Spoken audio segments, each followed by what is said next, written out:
aha 2020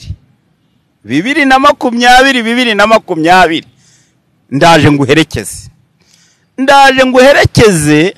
ntabwo ndi bukurenza irembo mu nka cya Kinyarwanda ahubwo wenda kurenza imisozi nkwirukankane ese wone ndagushyira ngushyire mu birunga ibyo wadukoreye utugumishe mu rugo turi abantu b'abagabo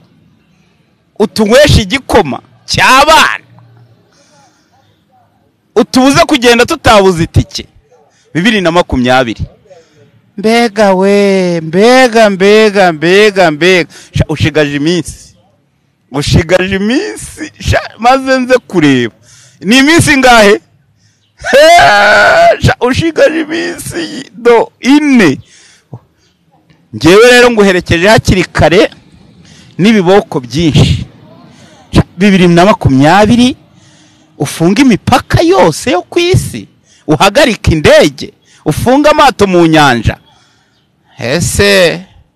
ba bantu harya bari bafite ibisasu bya kirimbuzi babishyize hera reka nkubwire 2020 uziko usize mbuze uko mbivuga ariko reka nkubwire ngewe ndaguherekeje ndakwirukankanye ndakuvutaguye ndarimbuye ndakurimbuye nta nubwo nzakubara ubu ngewe nzabara 2021 kuko 2020 ngiye kwinjira utwambika udupfukamunwa duhishe iminwa mpaka na n'ubu ugikomeje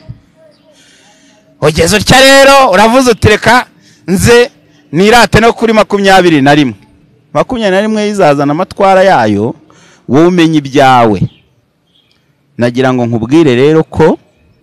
icyo nashaka kubwira ntabwo ari kugenda ntakubwiye 2020 bye.